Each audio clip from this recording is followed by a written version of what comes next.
Hello दोस्तों, आज हम आपके लिए लेकर आए हैं कहानी का 19वां भाग। अगर आपने इस कहानी के पहले के 18 भाग नहीं देखे तो आप चैनल पर जाकर देख सकते हैं। तो चलिए आगे की कहानी शुरू करते हैं।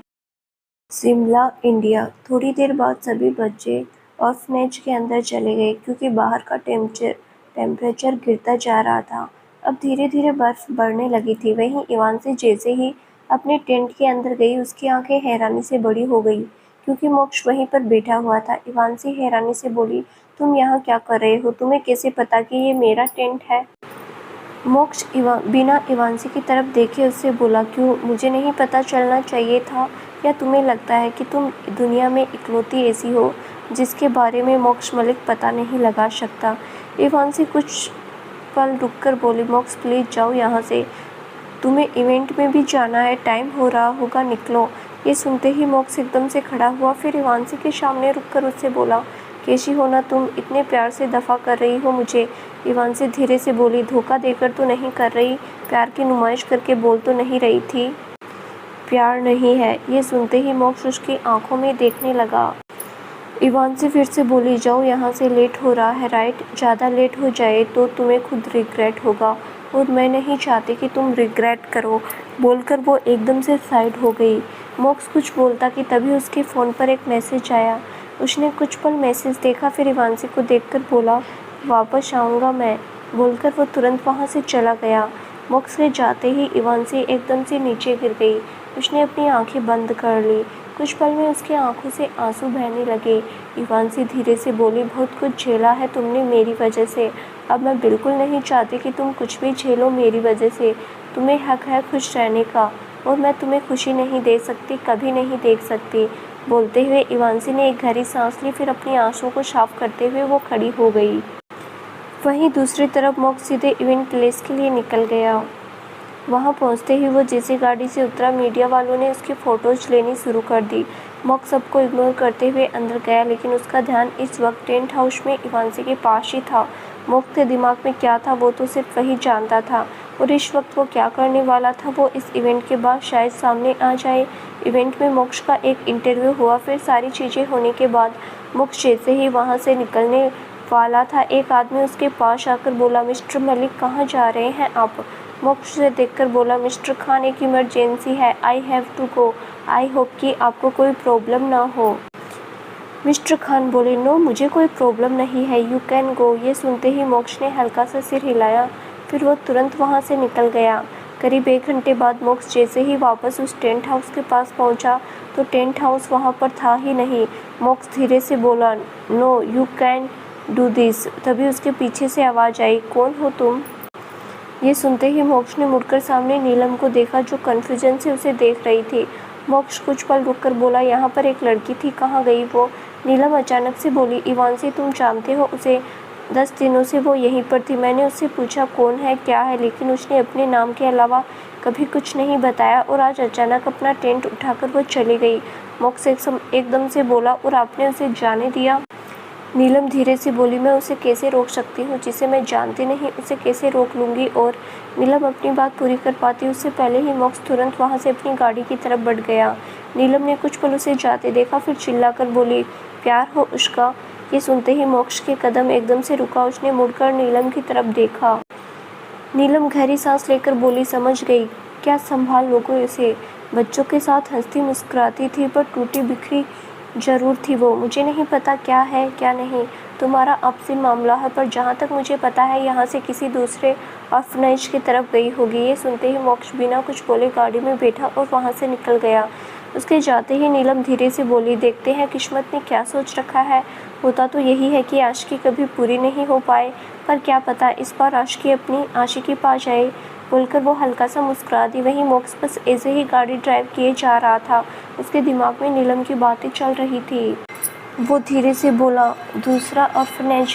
पास में तो एक ही ऑर्फनेज है। इतना बोलकर उसने गाड़ी सीधे उस दूसरे ऑर्फनेज की तरफ मोड़ दी। थोड़ी देर बाद मोक्ष ने गाड़ी रोकी, फिर उसने बाहर देखा। इस वक्त ऑर्फनेज के बाहर फेरी लाइट लगी हुई थी, शायद किसी बच्चे का बर्थडे था। मोक्ष जल्दी से गाड़ी से उतरकर अंदर गया। तभी एक आदमी उसके पास आकर बोला, अरे सर, कहाँ चले जा रहे हैं आप? मोक्स कुछ पल रुककर बोला, आज यहाँ पर कोई लड़की आई है क्या? उम्र करीब 22 से 23 साल के बीच होगी, गोल चेहरा, ऑलमोस्ट 5.4 से 5.5 के बीच की हाइट, नीली आंखें थी उसकी। आई है क्या?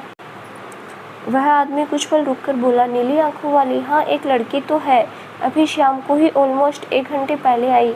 मोक्स झट से बोला, कहाँ मिलेगी वो? आदमी कुछ पल रुककर बोला, मैं आपको क्यों बताऊँ, वो यहाँ पर है? क्यों है? कहाँ है? वो कौन भाई? कोई सड़क छाप गुंडे तो नहीं हो जो उसके पीछे पड़े हो? गाड़ी है, सूट बूट पहन रखना है, दिखने में तो अच्छे लग रहे हो फिर। मोक्स बीच में बोला, पति हूँ मैं उसका, जिसकी आप बात कर रहे हैं। I am her husband. अब बताओ मुझे, कहाँ है वो? उस आदमी ने एक बार मोक्स को ऊपर से नीचे तक देखा, फिर बोला, मैं कैसे? इसके आगे वो कुछ बोल पाता कि मोक्स ने एकदम से उसका कॉलर पकड़ा और चिल्लाकर बोला, मैंने पूछा कहाँ है वो? मुझे सीधे तरीके से बताओ, वरना यही तेरा क्रियाक्रम होगा। वो आदमी झट से बोला, अरे गुस्सा क्यों हो रहे हो? अंदर है वो, आज केटरिंग का काम संभाल रही है। उसने कहा उसको नौकरी चाहिए तो वो बच्चों के लिए खाना बना लेगी। आज एक बच्ची का बर्थडे है यहाँ पर। ये सुनते ही मोक्स ने झटके से उस आदमी को छोड़ा, फिर वो ऑर्फनेज के अंदर चला गया। अंदर जाते ही उसने हॉल में देखा, वहाँ पर एक बच्ची केक के सामने खड़ी थी और ऑर्फनेज के सभी लोग थे। मोक्स धीमे कदमों से इवांसी की तरफ बढ़ने लगा, तभी इवांसी एकदम से दूसरी तरफ चली गई। इस वक्त वो बहुत मुश्किल से खुद को कंट्रोल कर रही थी। इवांसी एक औरत के पास जाकर बोली, मिसेस राठे, मैंने सब कर दिया है, थैंक यू इस काम में मेरी हेल्प करने के लिए, अब मुझे जाना चाहिए। बोलकर वो तुरंत वहाँ से निकल गई। सब झूठे वादे थे उनके, चल पीछे पीछे आया तू जिनके। इवांसी मोक्स के साइड से होकर निकलने वाली थी कि मोक्स ने एकदम से उसका हाथ पकड़ लिया। उसके ऐसा करते ही इवांसी के कदम एकदम से रुक गए। अगले पल में वो अपना हाथ छुड़ाकर तुरंत भागते हुए वहाँ से निकल गई। मोक्स ने घूमकर इवांसी को जाते देखा तो वो भी तुरंत उसके पीछे निकल गया। यहाँ पर सभी का ध्यान बर्थडे पार्टी में था, इसीलिए किसी ने भी मोक्स पर ध्यान नहीं दिया। बाहर जिस आदमी ने मोक्स के साथ थोड़ी सी बहस की थी, उसने एक बार इवांसी को जाते देखा, फिर मोक्स को जाते देखा।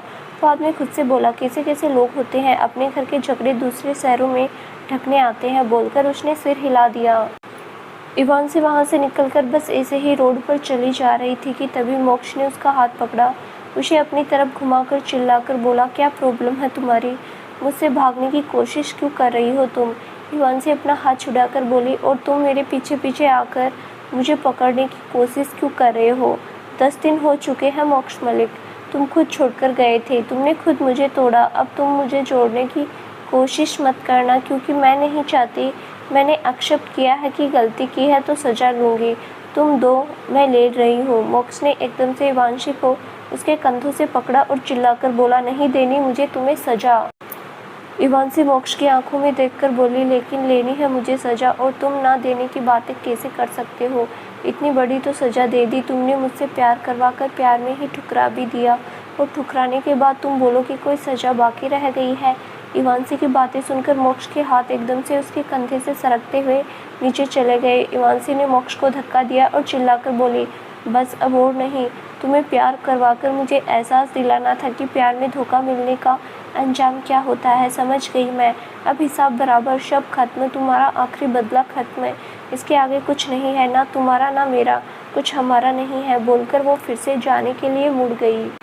मोक्स अचानक से बोला, गलती थी मेरी जो है ये सज़ा, तुम जैसी लड़की को अगर धोखा दिया तो शायद सुकून मिले। गलती थी मेरी जो ये सोचा कि अगर मैं तुम्हारे जैसा बन जाऊंगा तो सुकून मिलेगा। इवांसी एकदम से उसकी तरफ मुड़कर बोली, तुम मेरे जैसे नहीं बन सकते मोक्स, तुम बहुत अच्छे हो, सच बता रही हो। अगर मुझे किसी ने ऐसा धोखा दिया होता ना तो मैं जान से मारने की कसमें खा लेती, उसे बद्दुआ देती, लेकिन तुमने मुझे हर दुआ में शामिल रखा। तुम मेरे जैसे नहीं हो। इवांसी कुछ पल रुककर बोली, आई लव यू मोक्स, आखिरी दम तक तुम पर मरूंगी, तुमसे प्यार करूंगी, पर तुम्हारे साथ नहीं रह सकती, तुम्हारे साथ नहीं आ सकती, क्योंकि तुम्हारे दिमाग में हमेशा रहेगा धोखेबाज, मैंने धोखा दिया, तुम बहुत अच्छे हो मोक्स, दूर रहो मुझसे, बर्बाद कर दूंगी मैं, तुम्हें पता है मैं कैसी इंसान हूँ। बोलकर वो एकदम से मोक्स के पास गई। मोक्स अभी भी शांति से खड़ा था, वो बस इवांसी को देख रहा था और उसकी बातें सुन रहा था। इवांसी मोक्स की आंखों में देखकर बोली, पता है मैं क्या हूँ? वो इंसान जो गलतियाँ करेगी, हर बार करूँगी, मैं गलती करूँगी, फिर क्या होगा, किसी न किसी का दिल टूटेगा, बट एंड द तड़पोगे तुम, हर खता की सज़ा होती है। मुझे मेरी मिल गई, छोड़ दो मुझे, बोलकर वो अपने कदम पीछे लेने लगी। हर खता की होती है कोई न कोई सजा, गम लिखे हो किस्मत में तो बन जाती है वजह। इवांसी की आंखों से आंसू बहने को तैयार थे, पर वो मोक्ष के सामने इतनी कमज़ोर नहीं पड़ना चाहती थी। उसकी आंखों से आंसू निकले। मोक्ष और इवांसी दोनों बस एक दूसरे की आंखों में देख रहे थे। वहीं इवांसी लगातार अपने कदम पीछे लिए जा रही थी। अब सभी गम अश्कों में सिमट से गए, अब सभी आंसू पलकों से लिपट से गए। इवांसी एक बार फिर से बोली, जहाँ से आए हो वहीं लौट जाओ। मैंने सोचा था कि कुछ शुरू होगा, लेकिन फिर तुमने एहसास दिला दिया मोक्ष की गलत करके कुछ अच्छा नहीं हो पाता। तुम्हारे साथ गलत किया मैंने, और अब मैं तुम्हारी दी हुई सज़ा को पूरी ज़िंदगी लूँगी। वापस चले जाओ। वो पिया आए ना हो, ओ पिया आए ना, पिया आए ना हो, ओ पिया आए ना। इवांसी अपने कदम पीछे लिए जा रही थी। वहीं मोक्ष की नज़रें जैसे ही पीछे गई, उसकी आंखें एकदम से बड़ी हो गई। इस वक्त बहुत अच्छी खासी बर्फ़ पड़ रही थी। यहाँ सड़क पर बर्फ़ की परतें लगी पड़ी थी। ऊपर से इवांसी जैसे जैसे कदम पीछे ले रही थी, वो ढलान के पास आते जा रही थी। इससे पहले कि मोक्ष कुछ कर पाता, इवांसी का पैर एकदम से फिसला और वो ढलान से लुढ़कते हुए नीचे चली गई। इवांसी के गिरते ही मोक्ष चिल्लाकर बोला, जाना। इतना बोलकर वो एकदम से आगे बढ़ा और ढलान के नीचे जाते ही मोक्ष अपनी नज़रें चारों तरफ घुमाने लगा, पर उसे इवांसी कहीं भी नहीं दिख रही थी। बर्फबारी तेज हो चुकी थी। मोक्ष अपनी नज़रें लगातार चारों तरफ घुमाए जा रहा था। वो इवांसी को ढूंढने की कोशिश कर रहा था। अचानक उसकी नज़र एक जगह पर गई। उसकी धड़कनें एकदम से बढ़ गई। वहाँ पर इवांसी की अंगुलियाँ दिख रही थी। उसकी रिंग फिंगर में एंगेजमेंट रिंग दिख रही थी। मोक्ष एकदम से आगे बढ़ा। उसने इवांसी को अपनी तरफ घुमाया। इवांसी के सर पर चोट लगी थी। वो पूरी तरीके से बेहोश हो चुकी थी। बर्फ़ से उसका खून ठंडा पड़ चुका था। वो पूरी की पूरी ठंडी हो चुकी थी। मोक्ष उसके गाल पर हाथ रखकर बोला, शाना, एक बार अपनी आंखें खोलो प्लीज, प्लीज। तभी इवांसी ने अपनी आंखें हल्की सी खोली तो मोक्ष को देखकर उसकी आंखों से एक कतरा आंसू बह गया। मोक्ष ने बिना कुछ बोले इवांसी को उठाया। फिर वो उसे लेकर तुरंत अपनी गाड़ी की तरफ गया। वहाँ पहुंचकर उसने इवांसी को पैसेंजर सीट पर बिठाया और खुद ड्राइविंग सीट पर बैठकर उसने गाड़ी स्टार्ट कर दी। मोक्ष सामने देखते हुए बोला, जाना, पूरी तरीके से बेहोश नहीं होना है। अपनी आंखें खोलकर देखो, जितना हो सके उतना हम जल्दी से घर पर पहुंच जाएंगे। Okay, just don't close your eyes. उसने एक नज़र इवांसी को देखा, फिर सामने देखने लगा। मोक्ष ने हीटर ऑन कर दिया था, जिस वजह से इवांसी थोड़ा रिलैक्स थी, लेकिन उसके सर में बहुत तेज़ दर्द हो रहा था। खून बहते हुए उसके आगे चेहरे को भिगा चुका था। वो खून उसके चेहरे से होते हुए नीचे जा रहा था। इवांसी धीरे से बोली, छोड़ दो मुझे। मोक्ष सामने देखते हुए बोला, मर जाऊंगा पर तुम्हें नहीं छोड़ूंगा।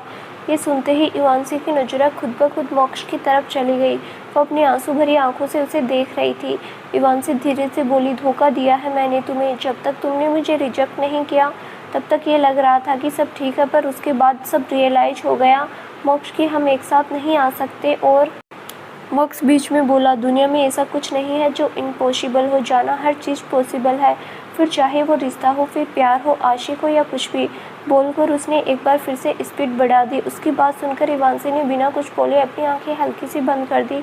फिर वो बाहर देखने लगी। थोड़ी देर बाद मोक्ष ने एकदम से गाड़ी रोकी। इस वक्त वो दोनों मोक्ष के इस विला के बाहर थे, जहाँ पर इवांसी तब आई थी जब वो पहली बार मोक्ष से टकराई थी। मोक्ष ने इवांसी को वापस से ब्राइडल स्टाइल में उठाया। फिर वो उसे लेकर अंदर गया। अंदर जाते ही चिल्लाकर बोला, स्वेता आंटी, मैंने डॉक्टर को कॉल किया, वो थोड़ी देर में आ रहे हैं। तब तक प्लीज़ आप जल्दी से कुछ लेकर आइए, खून बहुत ज़्यादा बह चुका है। सविता वहाँ पर काम करती थी। उसकी उम्र करीब 40 साल थी। मोक्ष के साथ इवांसी को देखकर उन्होंने बिना कुछ बोले सिर हिलाया। फिर वो किचन की तरफ चली गई।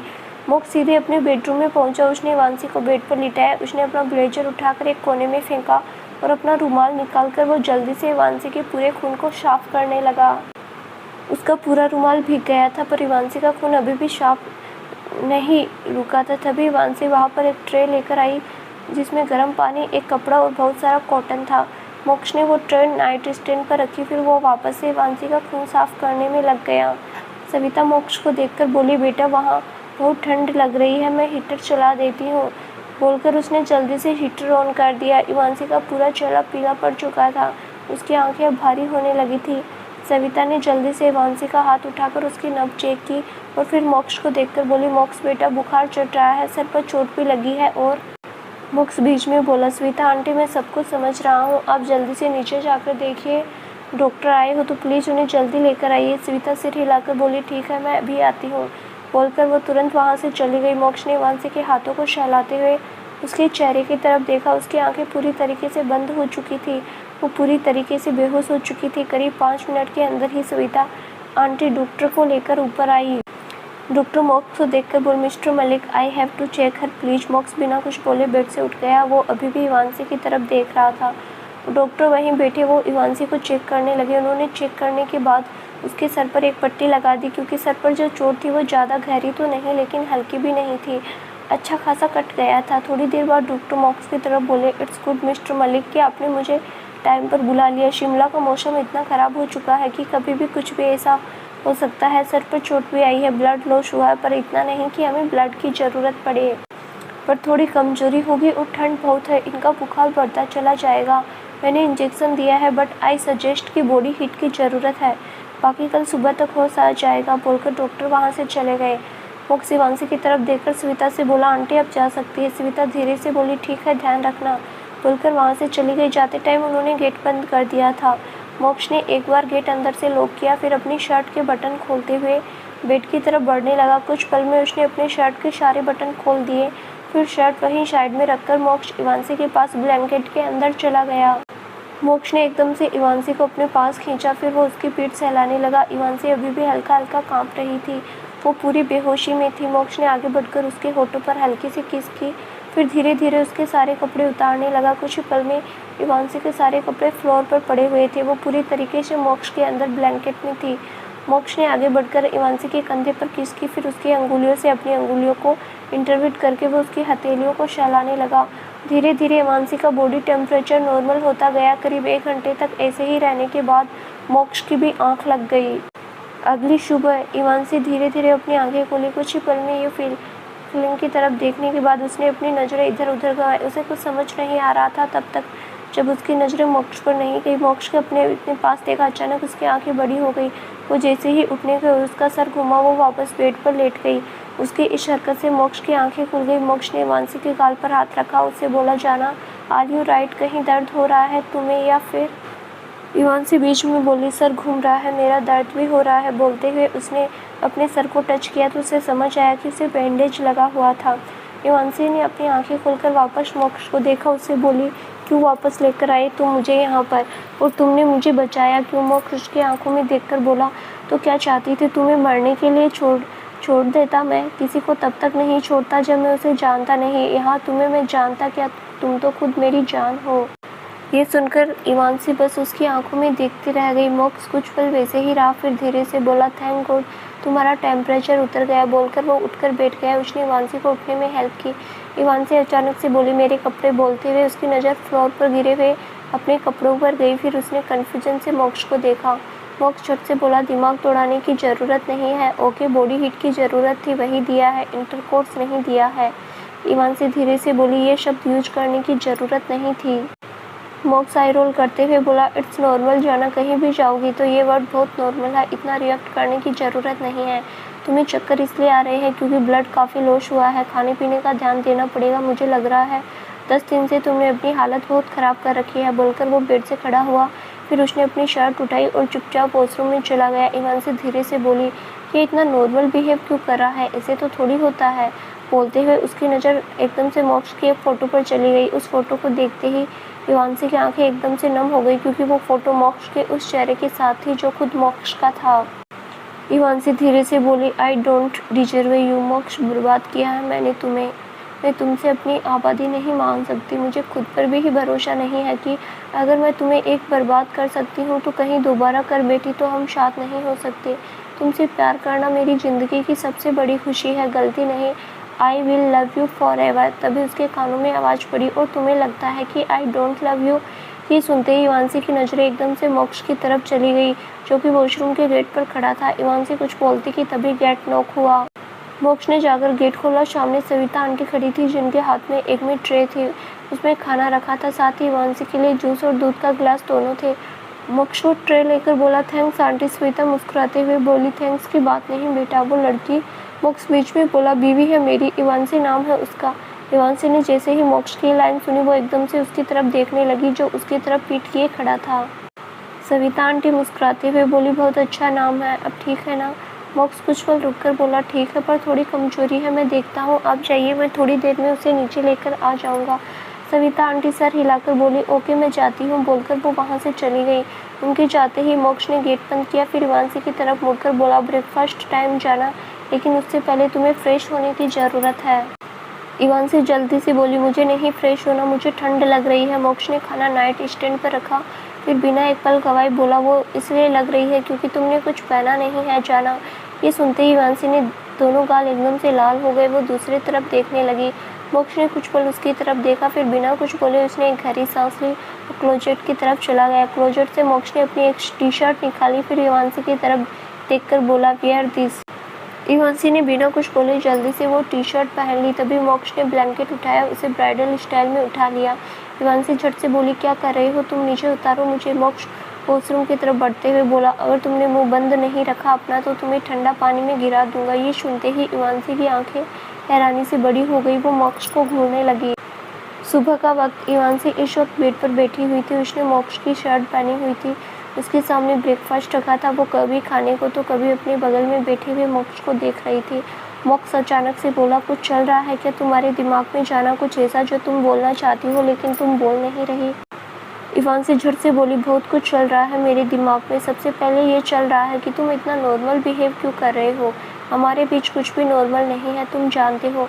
मोक्ष अपनी आईब्रो चढ़ाते हुए बोला, तो कॉम्प्लिकेटेड क्या है जाना, तुम मुझे बता दो। इवांसी झट से बोली, तुम और मैं, हम दोनों रिलेशनशिप कॉम्प्लिकेटेड है, हमारी लड़ाई हुई है, तुम भूल गए, तुमने मुझे रिजेक्ट किया है, 10 दिन सॉरी 12 दिन होने को आए हैं, तो तुम ऐसे बिहेव कर रहे हो जैसे कुछ हुआ ही नहीं। हम यहाँ पर ट्रिप पर आए हैं क्या? मोक्ष अचानक से बोला, एक्चुअली गुड आइडिया जाना, ये किसी ट्रिप से कम नहीं है। इवांसी से गुस्से में घुटते हुए बोली, देखो मुझे गुस्सा मत दिलाओ वरना। मोक्ष बीच में बोला, वरना तुम्हारे सर में दर्द हो जाएगा, बैंडेज लगा है, जाना आराम से, बोलकर उसने इवांसी को खाने का इशारा किया। इवांसी ने कुछ पल मोक्ष को घूरा, फिर वो चुपचाप खाना खाने लगी क्योंकि उसे ऑलरेडी बहुत भूख लगी हुई थी। इवांसी चुपचाप अपना खाना खा रही थी, वहीं मोक्ष उसे देख रहा था। करीब 10 मिनट के अंदर इवांसी ने अपना खाना खत्म कर दिया। वो मोक्ष को देखकर बोली, खाना खत्म है, अब तुम मेरी बातें सुनोगे और तुम्हें जो बोलूंगी वो तुम्हें सुनना पड़ेगा ध्यान से। मोक्ष कुछ बोलता उससे पहले इवांसी फिर से बोली, क्यों ऐसे बिहेव कर रहे हो, तुम क्यों वापस आए तुम मेरे पास, तुम भूल गए 10 दिन पहले तुमने क्या किया, हमारे बीच सब कुछ खत्म हो चुका है, यू नो व्हाट। मोक्ष सरकास्टिकली बोला, मैं तुमसे डाइवोर्स कर लेता हूँ। मोक्ष शिवांशी का जवाब देते हुए, मजाक नहीं है रिलेशनशिप, लेकिन तुमसे भी हैंडल नहीं हो रहा, मुझसे भी हैंडल नहीं हो रहा, हम दोनों में से कोई इसे हैंडल नहीं कर सकता तो खत्म कर देते हैं। आई नो कि जब तुमने डिवोर्स की बात बोली थी वो पेपर का सारा ड्रामा किया था, मैंने खुद बहुत बड़ा ड्रामा किया था, लेकिन अब मुझे समझ आ रहा है कि वो सही था। मोक्ष एकदम से खड़ा होकर बोला, दिमाग खराब हो चुका है तुम्हारा जाना, आई थिंक तुम्हारे सर पर चोट लगी है, इसका गहरा असर हो चुका है। 10 दिन बहुत होते हैं इंसान को ये बताने के लिए क्या सही है क्या गलत, मुझे अच्छे से समझ में आ चुका है। इवांसी भी खड़ी होकर बोली, क्या समझ में आ गया तुम्हें, ये समझ में आ गया कि तुम मेरे बिना नहीं रह सकते, फिर ये रिलेशनशिप तुमसे हैंडल होगा लेकिन मुझसे नहीं होगा, हम गलत जा रहे हैं, जस्ट पॉकेट एवरीथिंग। मोक्ष ने इवांसी को अपने पास खींचा और उसकी आंखों में देखकर बोला, क्या बोलना चाहती हो तुम जाना कि मुझे तुमसे प्यार था, तुम्हें मुझसे प्यार हो चुका है या? इवांसी बीच में बोली, प्यार नहीं भूल सकती, प्यार है तुमसे और हमेशा रहेगा। तुमने मेरे दिल में अपने लिए एहसास जगाए जो कि तब भी थे और जब नफरत थी, पर वो छुपे थे, अब ऐसे बाहर आए, कभी नहीं जाएंगे। मैं खुद को सजा देना चाहती हूँ, तुम्हारे साथ गलत करने की सजा। मोक्ष उसकी आंखों में देखकर बोला, और अगर मैं तुम्हें सजा ना देना चाहूँ तब भी तुम्हें जबरदस्ती खुद को पनिश करने का शौक है? ये सुनते ही इवांसी दूसरी तरफ देखने लगी। मोक्ष फिर से बोला, हम 2 दिन में मुंबई वापस जाएंगे। इवांसी धीरे से बोली, लेकिन मोक्ष बीच में ही तेज आवाज में बोला, तुम्हारी मर्जी नहीं चलेगी जाना, मुंह बंद रखो अपना, बोलकर उसने इवांसी को छोड़ा फिर बाहर चला गया। इवांसी बेड पर बैठकर बोली, क्या समझ आ गया तुम्हें 10 दिनों में मोक्ष, जो मैं सुनना चाहती हूँ एटलीस्ट वो तो सुना दो, मुझे एक सुकून मिलेगा कि तुम्हें भी प्यार है। वही मोक्ष सीधे स्टडी रूम में गया और खुद से बोला, बहुत प्यार है, समझ में आ गया मुझे जाना कि तुम्हें छोड़कर मैं कभी खुश नहीं रह सकता। अब तुम भी मेरे बिना नहीं रह सकती, तो दूरी क्यों? सिर्फ इसीलिए कि तुमने गलती की है। पर गलती इंसान से ही होती है, तो एक मौका तो तुम्हें भी मिलना चाहिए, एक आखिरी मौका। बोलते हुए वो कुछ सोच रहा था। पूरे दिन मोक्ष बेडरूम में नहीं आया, वहीं हिमांशी बेडरूम से निकली नहीं। रात को मोक्ष जैसे ही बेडरूम में गया, उसने अपनी नजरें चारों तरफ घुमाई, पर हिमांशी कहीं भी नहीं थी। वो हिमांशी को ढूंढते हुए सीधे बालकनी में गया। वहां जाते उसके कदम रुक गए। हिमांशी यूं ही रेलिंग के पास खड़ी सामने चांद की तरफ देख रही थी। उसने एक शॉल ओढ़ी हुई थी, साथ ही उसके बाल हवा में उड़ रहे थे। इस वक्त वो बहुत अलग और बहुत खूबसूरत लग रही थी। मोक्ष धीरे से बोला, चांद की रोशनी से जब तेरी जुल्फें उड़ती है, जब तेरे चेहरे पर ये रोशनी यूं ही बिखरती है, तो यूँ कुछ अलग सी ही लगती है। ये सुनते ही वांसी ने एकदम से मुड़कर मोक्ष को देखा और धीरे से बोली, तुम शायरी कर रहे थे? मोक्ष उसकी तरफ बढ़ते हुए बोला, शायरी शायरी करते हैं, और जो आशिक होते हैं, जो इश्क में होते हैं, वो मुशायरा ऐसा ही खोल देते हैं। हिमांशी धीरे से बोली, मुझे तुमसे सीरियस बात करनी है। मोक्ष आई रोल करते हुए बोला, आई नो जाना, तुम्हारी सीरियस बात क्या होगी? हम ये करेंगे वो करेंगे, लेकिन listen to me very carefully. हम कुछ नहीं करेंगे, सीधे मुंबई जाएंगे। हम हमेशा वैसे ही रहेंगे जैसे हमें रहना है। ईवान से अचानक से बोली, पर क्या भरोसा कि मैं तुम्हारा विश्वास बनाकर रखूंगी? मुझे नहीं खुद पर इतना ट्रस्ट कि मैं। वो बोल ही रही थी कि मोक्ष ने एकदम से उसे कंधों से पकड़कर अपने पास खींचा। ईवान से बिल्कुल चुप हो गई। उसने अपनी आंखें बंद कर ली। मोक्ष उसके सर से अपना सर जोड़कर बोला, सॉरी जाना, मुझे नहीं पता था कि मेरी बातें तुम्हें इस कदर हर्ट कर जाएगी कि तुम खुद को डाउट में रखोगी। यू आर माई कॉन्फिडेंट जाना। ईवान से माथुर, जो किसी से नहीं डरते, इतनी कॉन्फिडेंट है कि हर किसी का सामना कर सकती है। सो बी कॉन्फिडेंट। ये कमजोर सी इवांसी माथुर किसी को नहीं चाहिए। ये सुनते ही इवांसी ने अपनी आंखें खोली और वो अपनी नीली आंखों से मोक्ष की आंखों में देखने लगी। मोक्ष उसकी आंखों में देखते हुए बोला, यस शाना, कमजोर सी इवांसी माथुर किसी को नहीं चाहिए, मुझे भी नहीं। तुम मासूम सी इनोसेंट लैम्प जैसी प्यारी सी अच्छी हो, पर यूं कमजोर सी हारी हुई बिल्कुल भी नहीं। और कमजोर तुम्हारी पहचान में कभी नहीं आ सकता। जो लड़की अपनी बहन का बदला लेने के लिए मुझ तक पहुंच सकती है, वो कुछ भी कर सकती है। You are smart enough, so do anything. So खुद को संभालो और सॉरी अगेन। बोलकर उसने एकदम से इवांसी को ब्राइडल स्टाइल में उठा लिया। इवांसी धीरे से बोली, तुम क्यों सॉरी बोल रहे हो? मोक्ष अंदर जाते हुए बोला, क्योंकि इन सब की वजह मैं हूँ। मेरा गुस्सा, मेरी नफरत, एक्चुअली नफरत नहीं, सिर्फ बदला। तुम्हें ये एहसास दिलाने का कि प्यार में रिजेक्शन क्या होता है, धोखा क्या होता है। अगर तुम्हें ये लगता है कि मुझे तुमसे प्यार नहीं, तो सबसे ज्यादा गलत सोचती हो तुम। बोलते हुए उसने इवांसी को बेड पर बिठा दिया, खुद उसके पास बैठ गया। इस वक्त इवांसी की दिल की धड़कनें बहुत जोरों से शोर कर रही थी। शायद मोक्ष मुंह से वो अल्फाज सुनने के लिए वो तड़प रही थी और तरस भी रही थी। मोक्ष उसके गाल पर हाथ रखकर बोला, आई लव यू जाना, आई रियली। जब से तुम्हें देखा, जब से ये एहसास को समझा, तब से प्यार है तुमसे। तुमसे बदला ले रहा था तब भी इश्क हुआ था, जब तुम्हें छोड़कर गया था रोते हुए तब भी दर्द था, सब कुछ था मेरे पास। गुस्सा था, गुस्सा शांत किया, खुद को समझा, हालात समझ आया कि गलत कर रहा हूँ मैं। यू नो व्हाट, मेरी एक खूबी है, मुझे चीज़ बहुत जल्दी रियलाइज होती है जो तुम्हें समझ नहीं आएगा। इवान से धीरे से बोली, मैं समझ रही हूँ कि तुम्हें क्या रियलाइज हो रहा है। मॉक्स, प्रॉमिस मी, तुम कभी ऐसी हरकत नहीं करोगे। अगर मैं कोई गलती करूंगी तो तुम मुझे डांट देना, तुम मुझे उस वक्त बोल देना, मैं समझ जाऊंगी, बट प्लीज ऐसा कभी मत करना, प्रॉमिस। बोलकर उसने अपना हाथ आगे बढ़ा दिया। मोक्ष ने सर झुकाकर उसकी हथेली पर किस किया और धीरे से बोला, प्रॉमिस मिसेज ईमान से मोक्ष मलिक, कभी तुम्हारा साथ नहीं छोड़ूंगा, और धोखा वो मेरी तरफ से तुम्हें कभी नहीं मिलेगा। एक आखिरी बदला था ना, कहानी पूरी बदले की और कहानी शुरू मोहब्बत की।